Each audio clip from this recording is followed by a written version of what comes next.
Homework दिया था मैंने, आई होप आप लोगों ने किया होगा, जो भी लोग कनेक्टेड हैं। होमवर्क को कंप्लीट किया होगा आपने। अगर कोई डाउट है फटाफट से पूछिए, बता देता हूँ।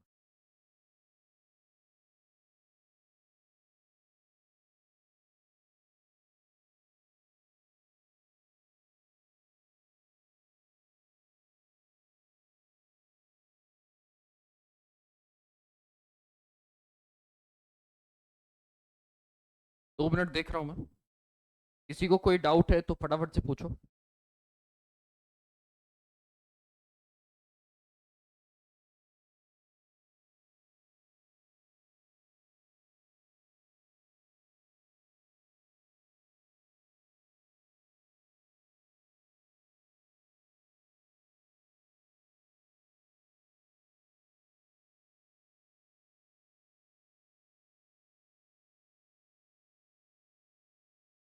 वेटिंग फॉर 2 मिनट्स, फटाफट से।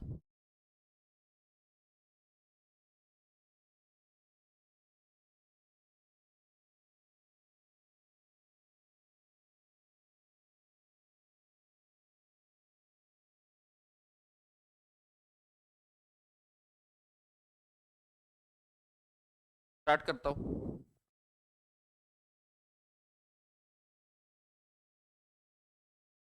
जल्दी से, कोई डाउट है तो पूछिए।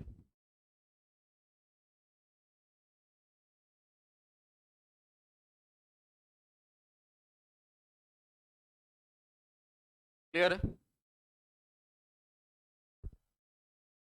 Hello hello,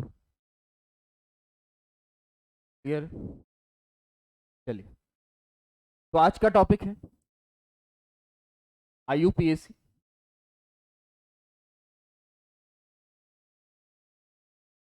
actually topic IUPAC नहीं है, टॉपिक है नॉमेनक्लेचर। टॉपिक क्या है? नॉमेनक्लेचर।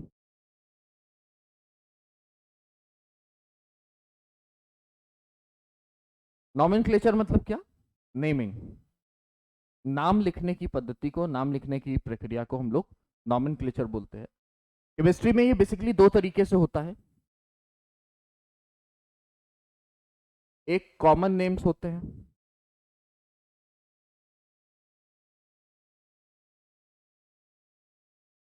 और दूसरे होते हैं आईयूपीएसी नेम्स।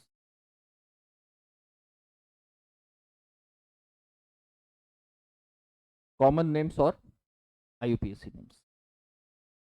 सवाल उठता है कि is what are common names and what are IUPAC names and why these two kind of names are required। कि भाई ये नाम क्या होते हैं, कॉमन नाम क्या होता है, आईयूपीएसी नाम क्या होता है, और एक्चुअल में ये नाम क्यों आवश्यक हैं। एक ही कंपाउंड का हम लोग कॉमन नेम भी रखते हैं, एक ही कंपाउंड, उसी कंपाउंड का हम लोग आईयूपीएसी नाम भी लिखते हैं। तो अगर उसी कंपाउंड का हम लोग एक कॉमन नाम लिख रहे हैं और फिर उसी कंपाउंड का एक आईयूपीएसी नाम लिख रहे हैं, तो क्या अंतर है दोनों में? तो इसके पीछे एक छोटी सी कहानी है, वो सुनाता हूं मैं आपको। कहानी ऐसी है कि कुछ साइंटिस्ट हुए, हमारे देश में हुए, दूसरे देशों में, अलग अलग देशों में अलग अलग साइंटिस्ट थे। उन साइंटिस्टों ने क्या किया कि कुछ एक्सपेरिमेंट्स करके कुछ प्रोडक्ट्स बनाए, कुछ कंपाउंड्स बनाए, डिस्कवर किए। डिस्कवर करने के बाद हुआ क्या कि ऐसी उम्मीद की जा रही थी कि का नाम रखा, सपोज भारत में किसी ने कंपाउंड खोजा, का नाम रख दिया अ, टमाटर खोजा, मान लो। अपन मान लेते हैं किसी ने खोजा टमाटर, बहुत इजी एग्जांपल के साथ लेते हैं ताकि हम सबको समझ पाए। किसी ने खोजा टमाटर। अभी चाइना का एक कोई साइंटिस्ट था, उसने भी टमाटर जैसा ही कुछ खोजा, लेकिन उसका नाम रख दिया क्या, कुछ रख दिया नाम XYZ कुछ। फिर कहीं इंटरनेशनल कॉन्फ्रेंस में उसने अपने देश में पेटेंट करा लिया, हम लोगों ने अपने देश में पेटेंट करा दिया कि ये भाई टमाटर हो गया, वो कुछ उसका XYZ नाम हो गया। कहीं पर इंटरनेशनली सब लोग मिले, तो प्रेजेंटेशंस हुई। प्रेजेंटेशंस में पता ये चला कि उसने भी एक कुछ रेड कलर की चीज खोजी है जिसका नाम XYZ है। हमारे इंडिया से भी किसी ने कुछ खोजा है जिसका नाम टमाटर है। ठीक है। अब जब अलग अलग चीजें हैं, लेकिन क्या चीज अलग अलग है? नहीं, चीज तो एक ही है, बस नाम अलग अलग है। इट क्रिएट्स अ कंफ्यूजन, उसकी वजह से एक कंफ्यूजन हुआ है ना। तो सबने, जितने लोग बैठे हुए थे उन लोगों ने कहा कि एक काम करते हैं, कुछ नियम बना देते हैं नाम लिखने के। आप अपने देश में कोई चीज खोजो, उसको क्या बुलाते हो इससे किसी को कोई लेना देना नहीं है, वो आप अपने देश में बुलाओ। बट इंटरनेशनल लेवल पर उस पर्टिकुलर चीज का नाम लिखने का एक तरीका होगा, और उसी तरीके से सब लोग अपना नाम लिखेंगे। और कोई भी चीज खोजेगा आदमी तो उसको इंटरनेशनली बताना जरूरी होगा, भाई ये चीज हमने खोजी है, इसका नाम ये है, और इंटरनेशनल नियम के हिसाब। तो कॉमन नेम्स वो हुए जो साइंटिस्ट खोजे और अपने हिसाब से उन्होंने नाम रख दिया। और IUPAC नाम क्या हुआ? ये इंटरनेशनल रूल्स के हिसाब से नाम रखे गए। इसीलिए IUPAC की जो फुल फॉर्म हुई वो क्या बनाया गया? International international union of pure and applied chemistry.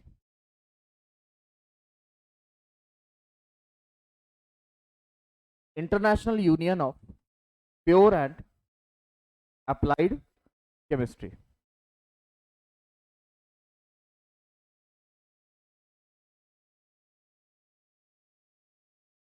ठीक है। International union of pure and applied chemistry, ये नाम रखा गया इसका। इसके कुछ रूल्स बनाए गए, और जो नाम लिखे गया, जो नेमिंग हुई, are according to these rules. कोई दिक्कत वाली बात नहीं है? क्लियर है एकदम? पक्की बात? चलो। तो पहले हम लोग क्या पढ़ेंगे? पहले हम लोग IUPAC सिस्टम पढ़ेंगे। IUPAC सिस्टम पे के क्वेश्चंस को प्रैक्टिस करेंगे और फिर बाद में कॉमन नेम्स पढ़ेंगे। ठीक है। तो IUPAC पढ़ते हैं, स्टार्ट करते हैं। IUPAC तो हेडिंग डाल लीजिए, IUPAC नॉमेनक्लेचर।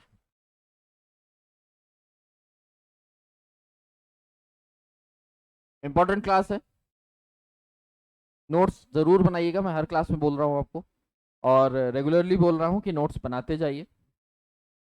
इंतजार करिए, इसका PDF जरूर मिलेगा आपको नोट्स चेक करने के लिए, लेकिन अपनी ओर से अपने नोट्स क्रिएट करके रखिए, कंप्लीट करके रखिए। वो बेनिफिट इस तरीके से होगा कि जब आप रिवाइज करोगे तो रिवीजन के लिए अपने नोट बेस्ट होते हैं। इस बात को ध्यान में रखना कि रिवीजन के लिए अपने नोट्स बेस्ट होते हैं। तो आप अपने नोट्स कंप्लीट रखिए और इन नोट्स का इस्तेमाल करिएगा उनको चेक करने के लिए। ठीक है। तो IUPAC नॉमेनक्लेचर, तो नाम लिखा गया और देखा गया कि नाम में तीन चीजें इंक्लूड है। नाम में तीन चीजें इंक्लूड हैं। कौन कौन सी? Prefix plus word root plus suffix. तो नाम में तीन चीजें इंक्लूड थी, प्रीफिक्स, वर्ड रूट और सफिक्स। ठीक है सर, क्या होता है ये सब? तो एक छोटा सा एग्जांपल लेता हूं, और ये ऐसा ही क्यों लगाया गया इस बात का भी ये एग्जांपल है। क्या है? ये एक नाम लिखने का तरीका है। प्रीफिक्स मतलब क्या? नाम से पहले लिखे जाने वाला,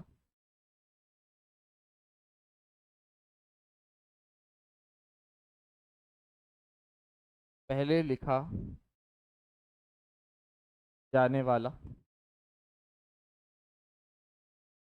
वर्ड रूट क्या है? मुख्य नाम।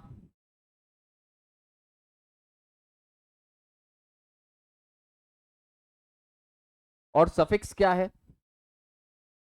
नाम के बाद लिखा जाने वाला।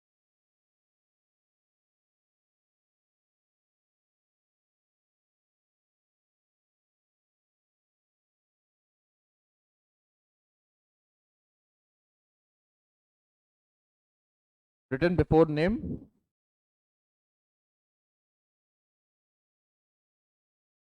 written before name, main name, और written after name। क्या ये बात क्लियर है? और ये इसी तरीके से लिखे जाते हैं, ये आगे पीछे नहीं हो सकते। जैसे अगर एक नाम ले, मिस्टर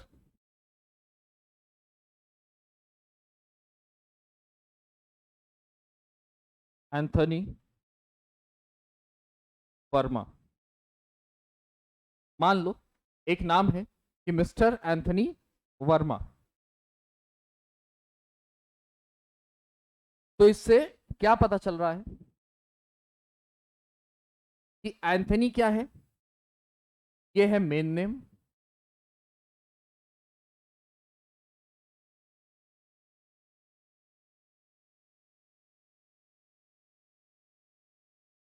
लास्ट नेम, और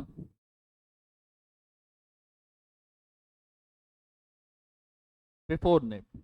मतलब मिस्टर इसका प्रीफिक्स है, एंथनी का प्रीफिक्स है। मिस्टर ये दर्शा रहा है कि एंथनी एक मेल है। मिस्टर क्या दर्शा रहा है? कि एंथनी एक मेल है, उसके पहले मिस्टर लगा हुआ है। एंथनी से ये पता चल रहा है कि हम किस आदमी की बात कर रहे हैं, लेकिन एंथनी बहुत सारे हो सकते हैं। तो एंथनी में भी वर्मा, एंथनी कौन सा वाला? वर्मा। मान लो यहाँ पर 4 एंथनी खड़े हो, ठीक है, मान लो 5 एंथनी हो जिसमें एक कोई फीमेल हो और 4 मेल हो। तो जैसे ही हमने लिखा मिस्टर एंथनी, मिस्टर एंथनी, तो उन 4 में से एक तो एलिमिनेट हो गया पहले ही। अब कितने बचे? 5 में से एक तो पहले ही एलिमिनेट हो गई, जो लेडी थी वो पहले ही एलिमिनेट हो गई। अब कितने बचे? अब बचे 4, जो 4 मेल थे। उसके आगे हमने जैसे ही लगाया वर्मा, तो हमको पता चल गया कि उन 4 में जो वर्मा है, मिस्टर एंथनी वर्मा, उनकी बात हो रही है। क्लियर है? तो मतलब ये सब बहुत रोल प्ले करते हैं। ये क्या प्ले करता है कि ये किस टाइप के आदमी की बात हो रही है, और ये किसकी बात हो रही है, और ये उसको मोर स्पेसिफाइड करता है। ये उसको मोर स्पेसिफाइड करता है। अगर मोटी मोटा बात करें तो, बहुत अगर रफ मीनिंग की बात करें तो बहुत रफ मीनिंग यही हुई कि ये इसको बता रहा है कि किसकी बात हो रही है, ये बता रहा है कौन है, और ये बता रहा है कि वो स्पेसिफिक कौन है। अब अगर हम इसको दोबारा से समझने की कोशिश करें कि prefix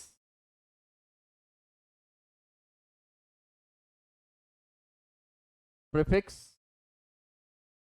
plus word root plus suffix, prefix plus word root plus suffix, ठीक है। तो वर्ड रूट तो क्या हो गया? केमिस्ट्री की बात करें अगर अब, तो वर्ड रूट तो क्या हो गया? कार्बन स्केलेटन, कार्बन स्केलेटन, ठीक है। या फिर हम लोग बोल सकते हैं क्या? Number of carbon atoms, number of carbon atoms.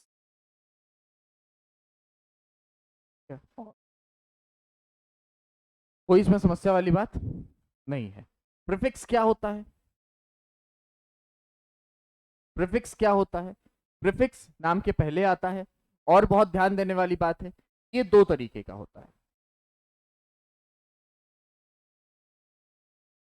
Primary prefix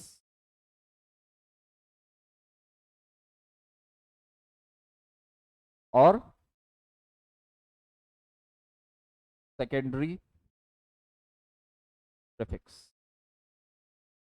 बिल्कुल उसी तरीके से सफिक्स भी दो तरह का होता है।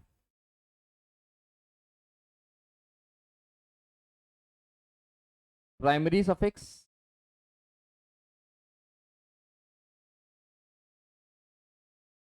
और सेकेंडरी सफिक्स।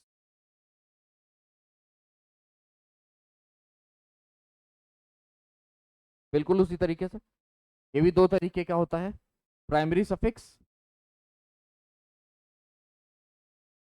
और सेकेंडरी सफिक्स।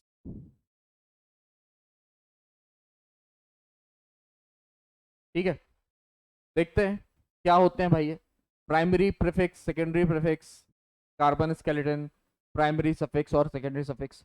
ये आखिर होता क्या क्या है ना। तो छोटी छोटी बातें नोट करेंगे फटाफट से और समझते हुए चलेंगे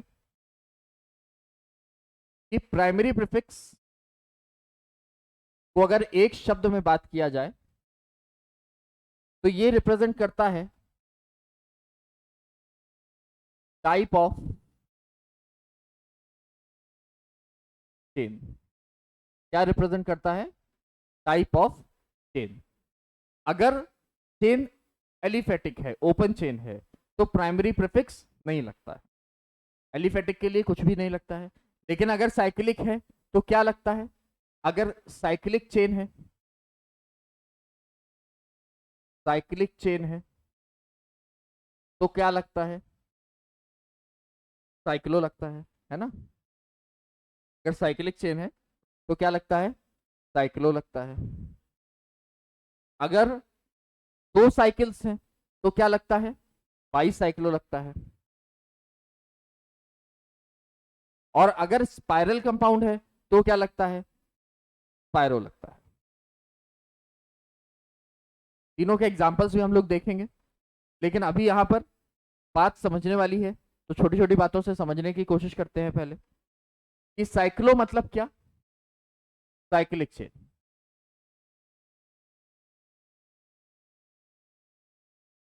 साइक्लिक चेन मतलब जिसका पहला कार्बन और अंतिम कार्बन सेम हो, जिसका पहला कार्बन और अंतिम कार्बन सेम हो, that is a cyclic chain. By cyclic chain क्या हुई? टू साइकिल्स अटैच्ड, जहां पर एक पूरा बॉन्ड कॉमन में हो और वो दो कार्बन से अटैच हो रहा हो। मतलब एक चेन ये है और दूसरी चेन ये है। एक चेन ये है और दूसरी चेन ये है। इसका मतलब हम को ये चीज क्या दिखाई दे रही है? ये चीज यहां पर कॉमन में दिखाई दे रही है।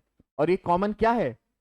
देखा जाए तो दो कार्बन कॉमन है, या देखा जाए तो इसके बीच का बॉन्ड कॉमन है। कोई दिक्कत वाली बात नहीं है सर, एकदम क्लियर बात है। आगे देखते हैं।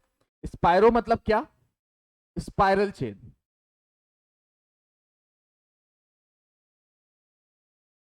स्पायरो मतलब क्या?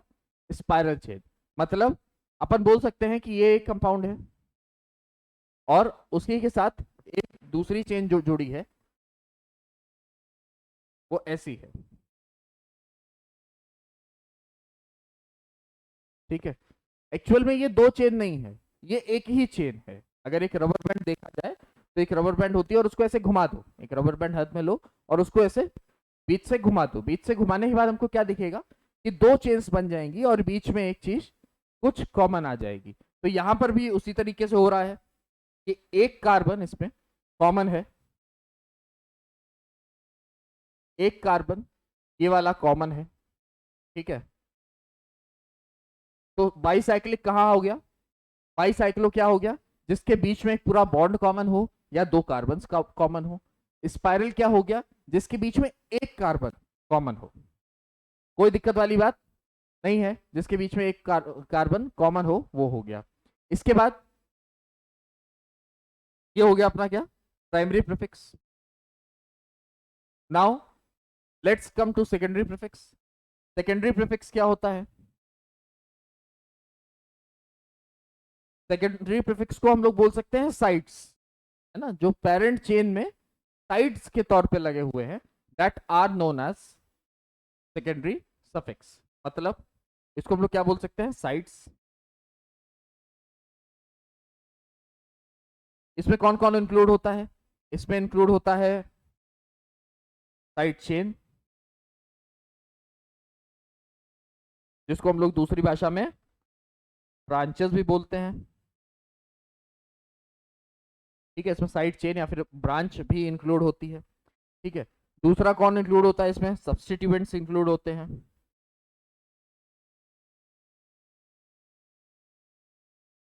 ठीक है, तीसरा कौन इसमें इंक्लूड होता है? एक तो साइड चेन इंक्लूड होती है, सब्स्टिट्यूएंट इंक्लूड होते हैं, और जूनियर फंक्शनल ग्रुप्स। तो साइड चेन्स या फिर ब्रांच, सब्स्टिट्यूएंट्स और जूनियर फंक्शनल ग्रुप्स, ये सारी चीजें सेकेंडरी सफिक्स में आती है, सेकेंडरी प्रीफिक्स में आती है। Now what are primary suffix? तो प्राइमरी सफिक्स आर, एक शब्द में अगर इसको बोले, एक टाइप में बोले, तो types of bonds. Types of bonds मतलब अगर सिंगल बॉन्ड है तो क्या लिखा जाएगा?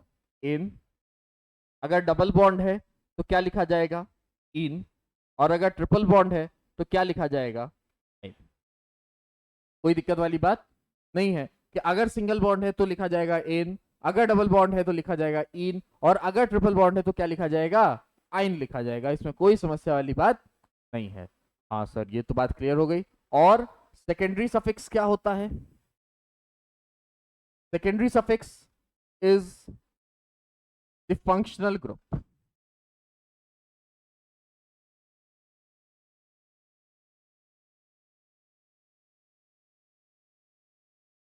Secondary suffix is what? The functional group. ठीक है सर, इतनी बात क्लियर हो गई है, इतनी बात अपने को बहुत अच्छे से समझ में भी आ गई है। इसमें कोई टेंशन लेने वाली बात नहीं है। एक बार फिर से फटाफट से देखते हैं कि कोई भी नाम लिखने के लिए हमको प्रीफिक्स चाहिए, वर्ड रूट चाहिए, सफिक्स चाहिए। अगर बहुत रफली बात करें तो हमको प्रीफिक्स चाहिए, वर्ड रूट चाहिए और सफिक्स चाहिए। Now what is word root? Word root is number of carbon atoms, और we can say the carbon skeleton. Prefix क्या होता है भैया? Prefix are of two types. कौन कौन से? प्राइमरी प्रीफिक्स और सेकेंडरी प्रीफिक्स। प्राइमरी प्रीफिक्स में क्या आते हैं? Type of chain. अगर चेन साइक्लिक है तो उसमें लिखा जाएगा साइक्लो। अगर चेन जो है वो बाईसाइक्लिक है तो उसमें लिखा जाएगा बाईसाइक्लो। अगर चेन स्पाइरल है तो उसमें स्पाइरो लिखा जाएगा, और अगर चेन एलिफेटिक है तो उसमें कुछ भी नहीं लिखा जाएगा। ठीक है सर। इसके बाद आता है सेकेंडरी प्रीफिक्स। सेकेंडरी प्रीफिक्स में कौन कौन आते हैं? सेकेंडरी प्रीफिक्स में वो सभी चीजें आती हैं जो पेरेंट चेन के साथ साइड्स पे लगी होती हैं, जैसे साइड चेन या फिर ब्रांचेस अपन बोल सकते हैं उसको। दूसरा, सब्स्टिट्यूएंट्स आ सकते हैं। और अगर किसी चेन में एक से ज्यादा फंक्शनल ग्रुप लगे हैं तो उसमें से जो जूनियर फंक्शनल ग्रुप्स जितने भी होंगे, 1 2 3 4 5 6, वो सारे कहाँ आएंगे?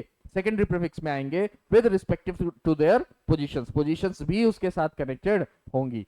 सफिक्स की बात कर लेते हैं बेटा। सफिक्स दो तरीके के होते हैं, प्राइमरी सफिक्स और सेकेंडरी सफिक्स। प्राइमरी सफिक्स कौन से होते हैं? प्राइमरी सफिक्स हमको ये रिप्रेजेंट करते हैं कि बॉन्ड किस टाइप का है, मतलब चेन में बॉन्ड्स किस तरह लगे हुए हैं। सारे अगर सिंगल बॉन्ड लगे होंगे कोई चिंता की बात नहीं है, इन लगा देंगे। कहीं पर अगर कोई डबल बॉन्ड लगा होगा तो क्या करेंगे हम लोग? उसकी जगह पर उस पोजीशन के साथ डबल बॉन्ड लिख देंगे, और डबल बॉन्ड के लिए एन लिख देंगे। अगर किसी चेन में डबल बॉन्ड और ट्रिपल बॉन्ड दोनों लगा है तो डबल बॉन्ड भी की पोजीशन के साथ एन लिखेंगे, और ट्रिपल बॉन्ड की पोजीशन के साथ इन लिखेंगे, वहां पर एन नहीं लिखेंगे। बात समझ में आ रही है क्या? अगर किसी चेन में सिंगल बॉन्ड डबल बॉन्ड दोनों लिखा है तो सिंगल बॉन्ड को इग्नोर करेंगे, डबल बॉन्ड को विद पोजीशन इन लिख देंगे। अगर डबल बॉन्ड ट्रिपल बॉन्ड दोनों लगा है तो दोनों को इग्नोर नहीं करेंगे, सिर्फ सिंगल बॉन्ड को इग्नोर करेंगे। डबल बॉन्ड के लिए विद पोजीशन इन लिखेंगे, ट्रिपल बॉन्ड के लिए विद पोजीशन आइन लिखेंगे। कोई समस्या वाली बात नहीं है। इसके बाद सेकेंडरी सफिक्स। सेकेंडरी सफिक्स क्या होता है कि अगर एक सिंगल फंक्शनल ग्रुप लगा है कोई भी, तो वो तो हमेशा कहां जाएगा? सेकेंडरी सफिक्स पे। लेकिन अगर एक से ज्यादा फंक्शनल ग्रुप लगे हैं तो उसमें से जूनियर वाला कहां चला गया है, प्रीफिक्स में चला गया है, तो सीनियर वाला कहां जाएगा, सफिक्स में जाएगा। इसमें कोई समस्या वाली बात नहीं है, अपने को ये बात एकदम क्लियर है, एकदम कोई डाउट नहीं है। चलो आगे बढ़ते हैं। हमने ये तो जान लिया कि ये सारी चीजें होती हैं, लेकिन इनको लिखने का सही पैटर्न क्या है। अभी हम लोगों ने जाना कि प्राइमरी प्रीफिक्स होता है, सेकेंडरी प्रीफिक्स होता है, वर्ड रूट होता है, सफिक्स में प्राइमरी सफिक्स होता है, सेकेंडरी सफिक्स होता है, लेकिन इनको लिखने का सही तरीका क्या है। तो इनको लिखने का बेटा जो सही तरीका है वो क्या है, सबसे पहले आएगा, सबसे पहले आएगा सेकेंडरी प्रीफिक्स,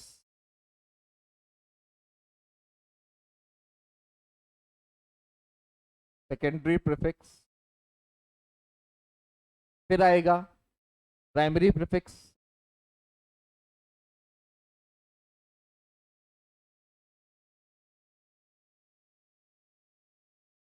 फिर आएगा वर्ड रूट,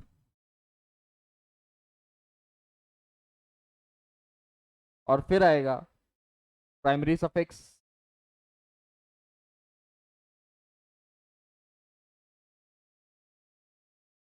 और फिर आएगा सेकेंडरी सफिक्स। क्या ये बात क्लियर है अपने को एकदम, कोई डाउट नहीं है।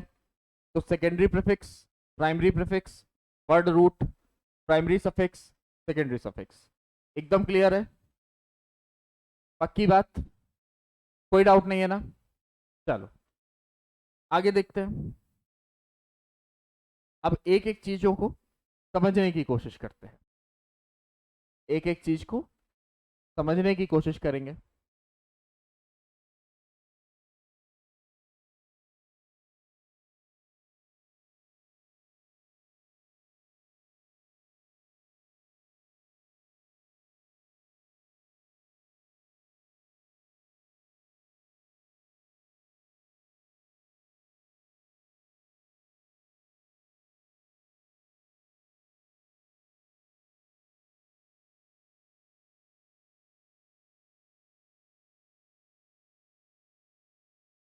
Correct form of writing an आईयूपीएससी name,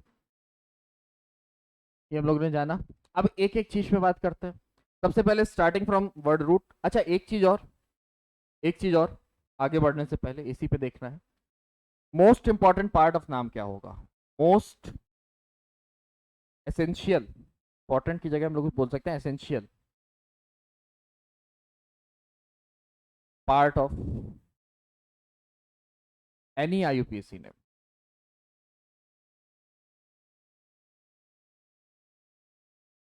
कोई भी आईयूपीएससी नेम लिखने के लिए सबसे ज्यादा एसेंशियल पार्ट क्या है,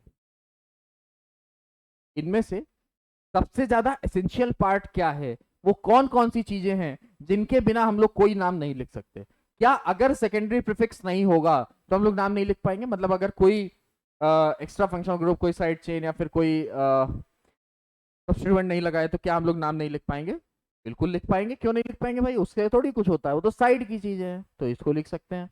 प्राइमरी प्रीफिक्स क्या है, प्राइमरी प्रीफिक्स है टाइप ऑफ चेन, ठीक है। अगर एलिफेटिक होगा तो ऑटोमेटिकली प्राइमरी प्रीफिक्स नहीं होगा, तो इसका मतलब ये भी एसेंशियल पार्ट नहीं हो सकता। वर्ड रूट क्या है, word root is number of carbon atoms in the parent chain या फिर कार्बन स्केलेटन। मेन जितने नंबर ऑफ कार्बन है उसको हम लोग वर्ड रूट में लिखते हैं। मतलब अगर ये ही नहीं होगा तो पेरेंट चेन ही नहीं है, और पेरेंट चेन ही नहीं है तो आईयूपीएससी नाम किस चीज का लिखोगे। तो ये तो होना बहुत जरूरी है। इसका मतलब एसेंशियल पार्ट पे सबसे पहली चीज क्या आ गई, वर्ड रूट। वर्ड रूट नहीं होगा तो हम लोग नाम नहीं लिख पाएंगे। क्या प्राइमरी सफिक्स नहीं होगा तो नाम लिख पाएंगे, क्या नहीं लिख पाएंगे। अगर प्राइमरी सफिक्स नहीं होगा तो हमको पता ही नहीं चलेगा ना कि ये कंपाउंड किस टाइप का है, किस टाइप के बॉन्ड्स इसमें लगे हुए हैं, पता चलेगा क्या, नहीं पता चलेगा। तो इसका मतलब प्राइमरी सफिक्स भी नहीं होगा तो नाम नहीं लिखा जा सकता। तो प्राइमरी सफिक्स होना भी बहुत जरूरी है। क्या सेकेंडरी सफिक्स नहीं होगा तो नाम लिखा जा सकता है, हाँ। कोई फंक्शनल ग्रुप नहीं भी होगा तो भी एक सिंगल चेन, जैसे methane, ethane, propane, butane, pentane, hexane, heptane, एक चेन तो बनी हुई है ना, तो अगर सेकेंडरी सफिक्स नहीं भी होगा तो भी नाम लिखा जा सकता है। इसका मतलब सिर्फ इतना ही पार्ट ऐसा है जिसके बिना नाम पॉसिबल नहीं है, यानी वर्ड रूट और प्राइमरी सफिक्स होना बहुत कंपलसरी है, इसके बिना अपन नाम नहीं लिख पाएंगे। तो क्या होता है भाई, पहले ही कंपलसरी वाली चीजें पढ़ लेते हैं। वर्ड रूट क्या होता है?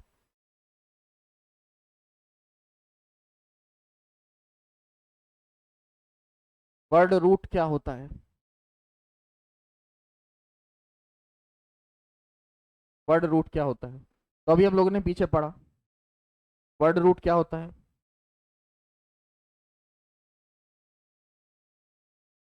कार्बन, ही नहीं दे रहा है। अभी हम लोग ने पीछे पढ़ा क्या होता है ये? कार्बन स्केलेटन और number of carbon atoms in parent chain.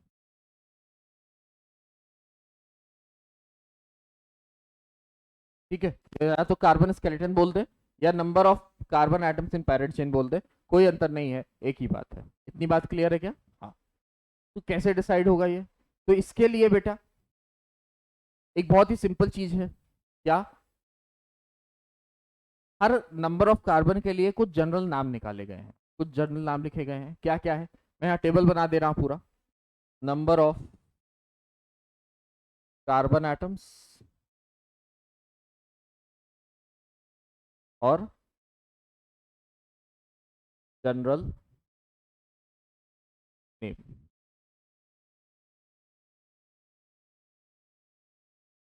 General name. एक है नंबर ऑफ कार्बन एटम, तो हो जाएगा क्या? मेथ। दो है तो क्या हो जाएगा? एथ। तीन है तो क्या हो जाएगा? प्रॉप। चार है तो क्या हो जाएगा? ब्यूट। पांच है तो क्या हो जाएगा? पेंट। छह है तो क्या हो जाएगा? एक्स। सात है तो क्या हो जाएगा? हेप्ट। ठीक है, बिल्कुल इसी तरीके से। आठ है तो क्या हो जाएगा? ऑक्ट। नौ है तो क्या हो जाएगा? नॉन। 10 है तो क्या हो जाएगा? डेक। 11 है तो क्या हो जाएगा? अनडेक। 12 है तो क्या हो जाएगा? डोडेक। 13 है तो क्या हो जाएगा? ट्राइडेक। 14 है तो क्या हो जाएगा? टेट्राडेक। 15 है तो क्या हो जाएगा? पेंटाडेक। 16 है तो क्या हो जाएगा? हेक्साडेक। 17 है तो क्या हो जाएगा? हेप्टाडेक। 18 है तो क्या हो जाएगा? ऑक्टाडेक। 19 है तो क्या हो जाएगा? नोनाडेक। और पूरे 20 है तो क्या हो जाएगा? इक्वाइस। पूरे 20 है तो क्या हो जाएगा? इक्वाइस। ठीक है, इसी तरह 21 है तो क्या हो जाएगा? अनइक्वाइस।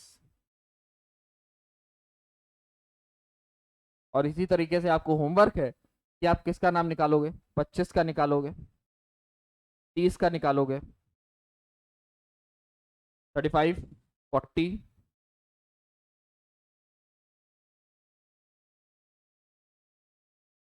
35, 40, 45 और 50। ये छह नाम आपको सर्च करना है। ये छह नाम क्या होंगे वो आप कमेंट बॉक्स पे, या तो इसी के वीडियो के जब अभी इसके बाद मिलेगा, अभी नहीं निकालने जाना है, पढ़ लो अभी, बाद में छोड़ दो।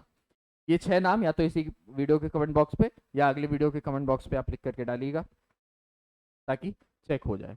इन्हीं जनरल नाम के हिसाब से एक नई चीज और हम लोगों को पढ़नी है, वो क्या है? Homologous series. Homologous series. क्या होता है ये होमोलोगस सीरीज? बहुत छोटी छोटी बातें। अच्छा, इसको नोट तो नहीं करना आपको? करिए फटाफट से, नोट करिए। 1 मिनट का टाइम है, नोट करिए फटाफट।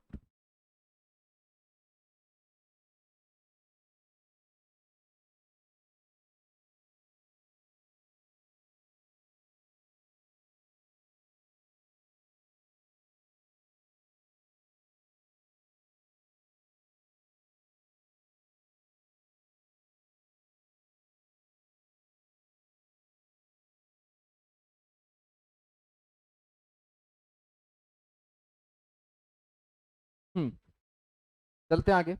होमोलोगस सीरीज क्या होता है भैया? होमोलोगस सीरीज तो, होमोलोगस सीरीज की अगर डेफिनेशन की बात करें, ऐसे प्रॉपर फॉर्म में बात करें, तो homologous series is the series जिसके अंदर जो कंपाउंड्स होते हैं वो एक ही तरह के केमिकल प्रॉपर्टीज के कंपाउंड्स होते हैं। उसकी फिजिकल प्रॉपर्टीज भी एक दूसरे से थोड़ी थोड़ी रिजेंबल कर रही होती है, बट सेम नहीं होती है। ऑब्वियस सी बात है, जब नंबर ऑफ एटम्स बढ़ेंगे तो फिजिकल प्रॉपर्टीज भी चेंज होंगी, सिंपल सी बात है ये। बट केमिकल प्रॉपर्टीज सेम होती हैं। उस तरीके की होमो से नाम आपको समझ में आ रहा है, होमो है मतलब एक जैसा। तो एक जैसे कंपाउंड्स को हम लोग एक सीरीज में रखते हैं, that is known as homologous series.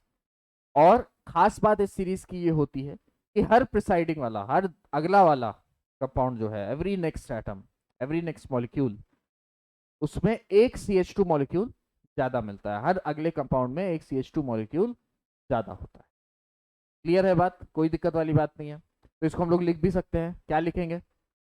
एक दो लाइन की स्टेटमेंट है, लिख के तभी आगे बढ़ते हैं कि a series, a series with the compounds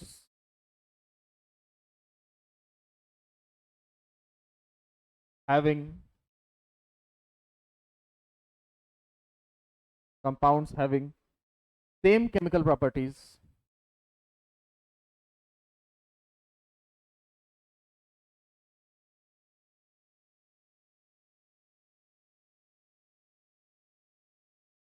ठीक है। every next compound,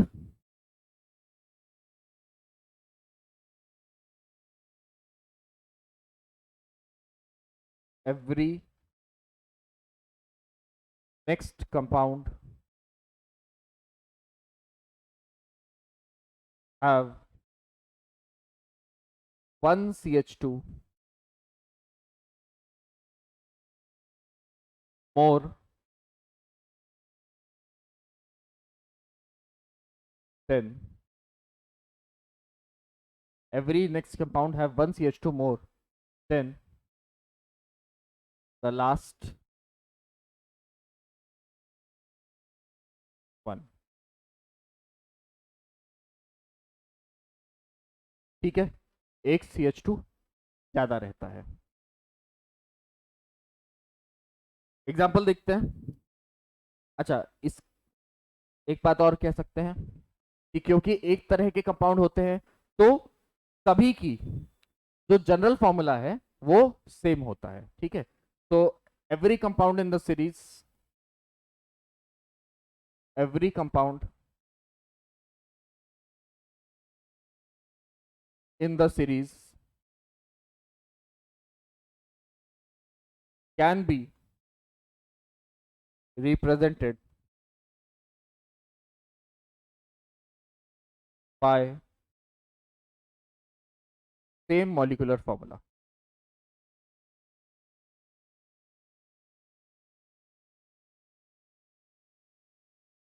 Can be represented by same molecule, not sorry, not same molecular formula, but same general formula।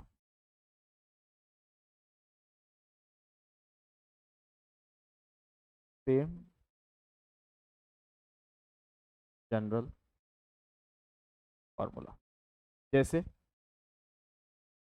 इसमें हम लोग 4 तरह की सीरीज अभी पढ़ेंगे, 4 तरह की होमोलोगस सीरीज, 4 अलग अलग टाइप की होमोलोगस सीरीज अभी हम लोग पढ़ेंगे।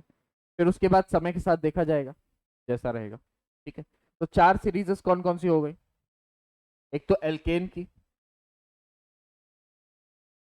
तो एल्केन का जनरल फॉर्मूला क्या होगा?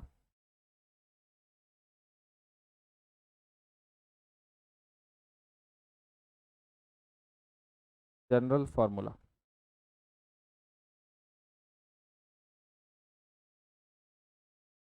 एक तो एल्केन का देखना है अपने को। एल्केन का क्या होगा? एल्केन मतलब क्या?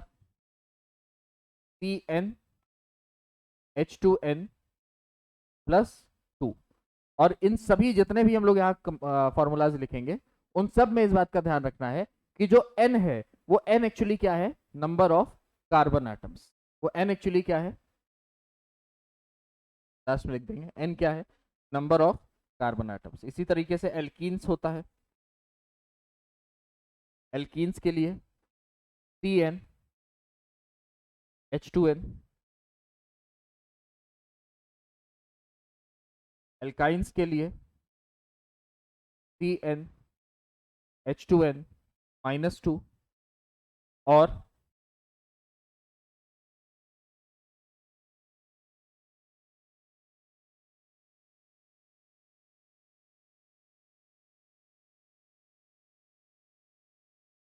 ठीक है, एल्केन्स, एल्कीन्स, एल्काइंस।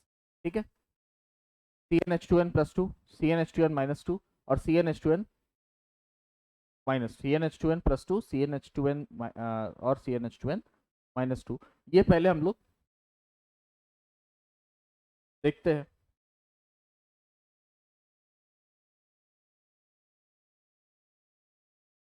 ये पहले हम लोग देखते हैं, इतने के लिए सीरीज लिखते हैं। ठीक है, नोट पॉइंट है।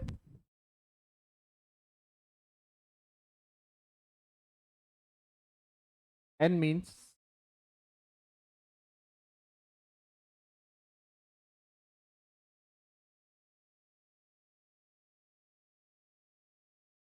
Number of carbon.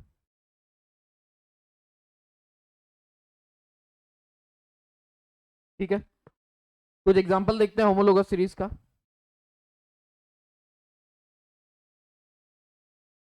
कुछ एग्जांपल देखते हैं होमोलोगस सीरीज का।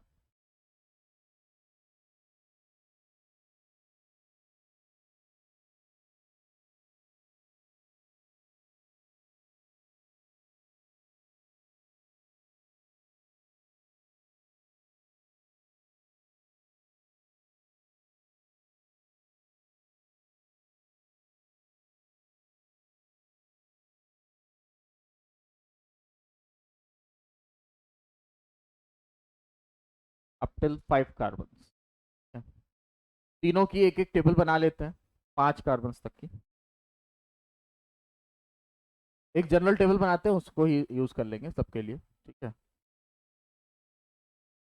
Number of carbon atoms,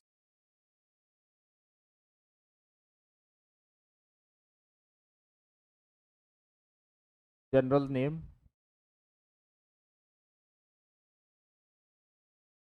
number of carbon atoms, general name,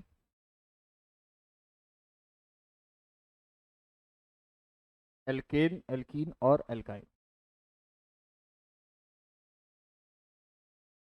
alkane, alkene और एल्काइन। ठीक है, एक और हमने अभी स्टार्टिंग में बोला था 4 चीजें हम लोग को पढ़नी है, लेकिन अभी हम लोग 3 ही पढ़ रहे हैं, क्योंकि ये तीनों जो है ये as a parent chain use होती हैं, और जो चौथा वाला है वो as a branch chain use होता है, तो उसको आगे देखेंगे। अभी जो पेरेंट चेन्स वाले हैं वो देख लेते हैं। इतनी जगह क्यों छोड़ी है? For writing the formula. CnH2n +2, CnH2n और CnH2n -2। ठीक है, 5 कार्बन के लिए बना लेते हैं। 1 2 3 4 और 5। ठीक है, 5 कार्बन के लिए बना ले रहे हैं। फटाफट से आप लोग भी अपने कॉपी में नोट करिए नाम। मैं अच्छा 1 मिनट आपको देता हूँ। पहले आप लोग नाम नोट कर लीजिए एक बार, ठीक है, फिर उसके बाद मैच कर लीजिएगा। इसका कॉमन नेम क्या होता है? मेथ, एथ, प्रॉप, ब्यूट और पेंट। चलिए फटाफट से नोट करेंगे, जल्दी जल्दी नोट करिए।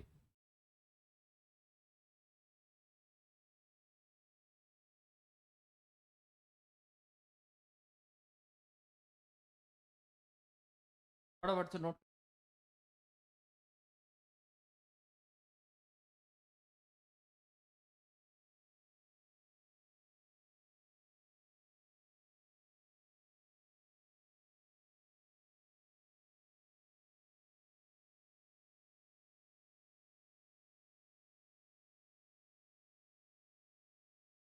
हो गया नोट? एल्केन के लिए फॉर्मूला भी लिखना है, नाम भी लिखना है, ठीक है। तो पहले नाम लिख लेते हैं फटाफट से। मीथेन, इथेन, प्रोपेन, ब्यूटेन और पेंटेन। इसमें मीथीन, इथीन, प्रोपीन, ब्यूटीन और pentene. What is this? Methyne, ethyne, propyne, butyne और पेंटाइन।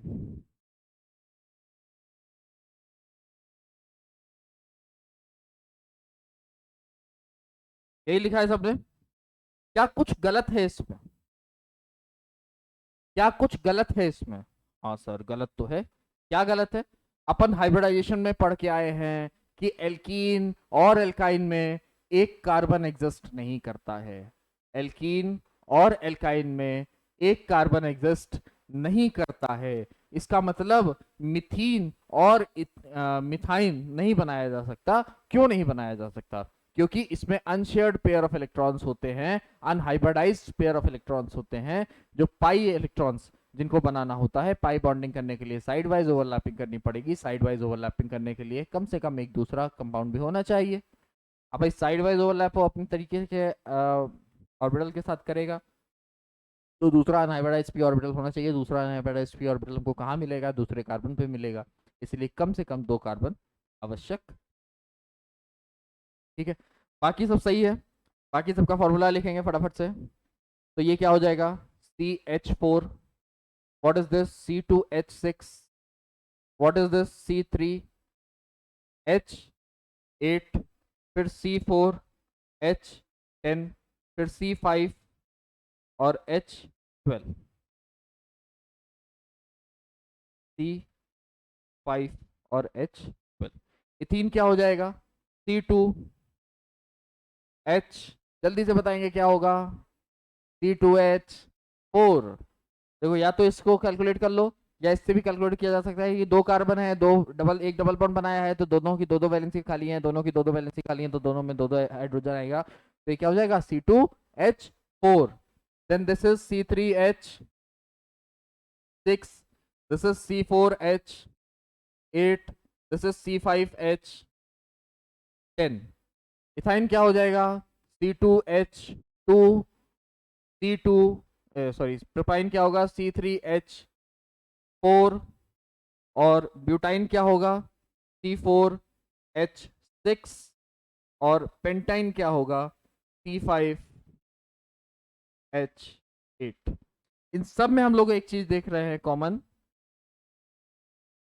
कि यहाँ पर भी CH2 का डिफरेंस है, यहाँ पर भी CH2 का डिफरेंस है, यहाँ पर भी CH2 का डिफरेंस है, यहाँ पर भी CH2 का डिफरेंस है। सेम एज इट इज, यहाँ पर भी CH2 का डिफरेंस है, यहाँ पर भी CH2 का डिफरेंस है, यहाँ पर भी CH2 का डिफरेंस है, यहाँ पर भी CH2 का डिफरेंस है, यहाँ पर भी CH2 का डिफरेंस है, यहाँ पर भी CH2 का डिफरेंस है। फटाफट से नोट करेंगे, फटाफट से नोट करेंगे, जल्दी जल्दी नोट करिए फटाफट।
हेलो, कोई दिक्कत है क्या? एकदम पक्की बात, क्लियर है? चलो, एक चीज और यहीं पर नोट हो सकती है क्या, करके देखते हैं कि ये सब में CH2 का तो डिफरेंस है, पर मॉलिक्यूलर वेट, कितना मॉलिक्यूलर वेट का डिफरेंस है? तो ऑब्वियस सी बात है, CH2 का डिफरेंस है तो CH2 की मॉलिक्यूलर वेट का डिफरेंस होगा। तो CH2 का जो मॉलिक्यूलर वेट होता है वो कितना होता है? 14। कैसे? C का 12, H का 1, दूसरे H का भी 1, 12 2 14, 14 यूनिट्स। ठीक है, तो मतलब दो कंपाउंड, जो दो लगातार कंपाउंड्स हैं किसी भी होमोलोगस सीरीज में, उसके मॉलिक्यूलर वेट में कितना डिफरेंस आएगा? 14 यूनिट्स का डिफरेंस आएगा। ठीक है, जो चौथा हमने बात किया था कि चौथे को भी अपने को देखना है एक, तो वो क्या है? Alkyl.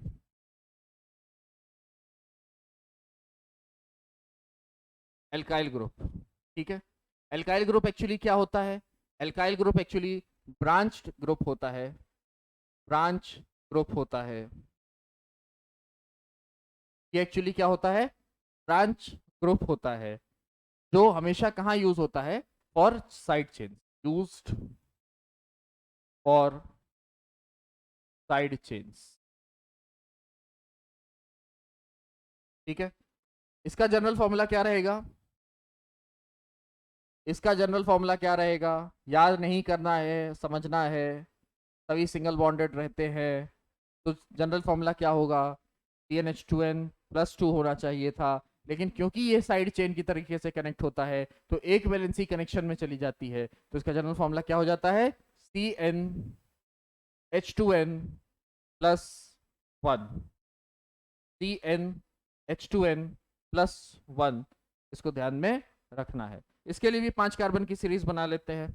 Let's see the series of 5 carbons. Example,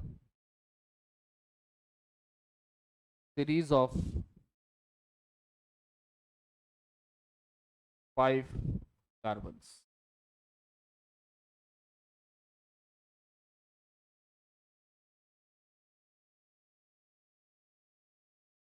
Again, number of carbon atoms, और अब यहाँ जनरल नाम दोबारा नहीं लिख रहा हूँ, डायरेक्ट नाम लिख रहा हूँ। एक कार्बन के लिए इथाइल, 2 कार्बन के लिए इथाइल, 3 कार्बन के लिए प्रोपाइल, 4 कार्बन के लिए ब्यूटाइल, और 5 कार्बन के लिए पेंटाइल।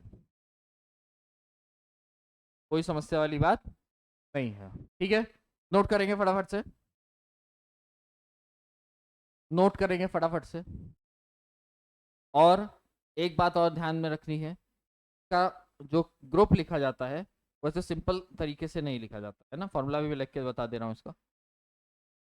जो फॉर्मूला लिखा जाएगा वो किस तरीके से लिखा जाएगा, dash CH3 dash C2H5 dash C3H7 dash C4H। ठीक है, तो डैश लगाना बहुत जरूरी है, इसी डैश से ये जा करके as a side chain parent chain में जुड़ता है। ठीक है, नोट करेंगे फटाफट से, नोट करेंगे फटाफट से।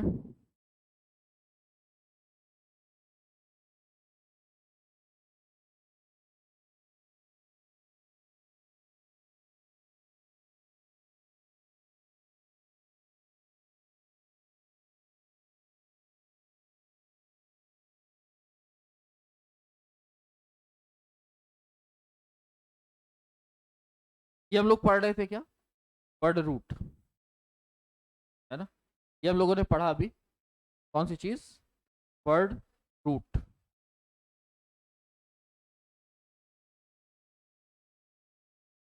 ठीक है, अब इसके बाद जो उसके बाद दूसरा एसेंशियल क्या था, प्राइमरी सफिक्स। तो प्राइमरी सफिक्स के लिए कोई बहुत ज़्यादा नहीं बोलना है, यहीं पर बोल दे रहा हूँ जो बोलना है मुझे, छोटी छोटी बातें हैं। प्राइमरी सफिक्स 3 तरह के होते हैं। अगर सारे सिंगल बॉन्ड लगे हैं तो ये एन लगता है, अगर कोई डबल बॉन्ड लगा है तो विद पोजीशन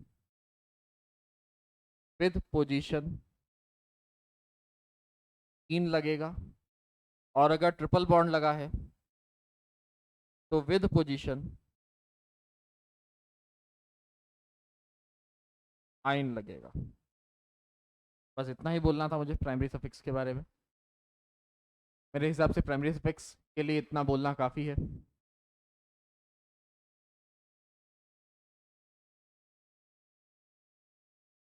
नोट कर लेंगे फटाफट से,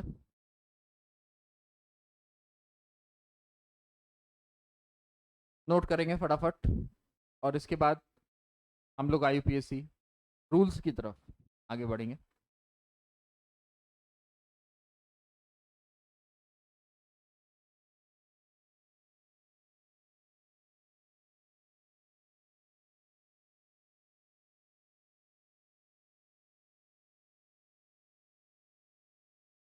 ठीक है,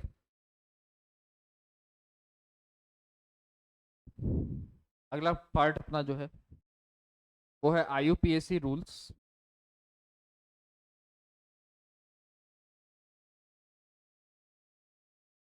IUPAC रूल्स पढ़ने में हम लोग कोई जल्दीबाजी नहीं करेंगे, आराम से धीरे धीरे एक एक दो दो रूल्स करके पढ़ेंगे, और हर रूल के बाद उसके लिए कुछ क्वेश्चंस भी सॉल्व करेंगे, ताकि कहीं कोई चीज़ ऐसी ना छूट जाए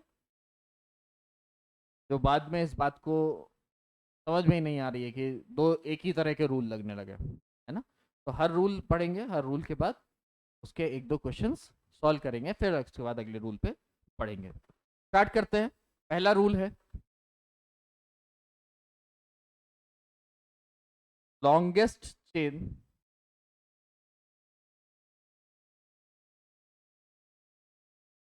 will be considered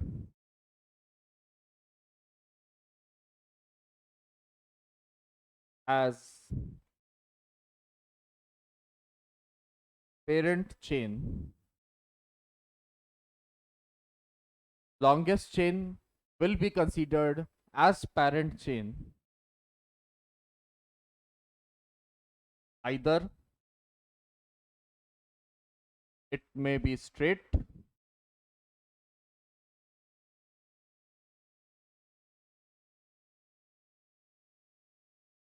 और नॉट। क्या मतलब हुआ कि कोई भी चेन होगी, कोई भी कंपाउंड होगा, उसमें हम लोग हमेशा सिर्फ सीधी चेन, इसको हम लोग स्ट्रेट चेन रूल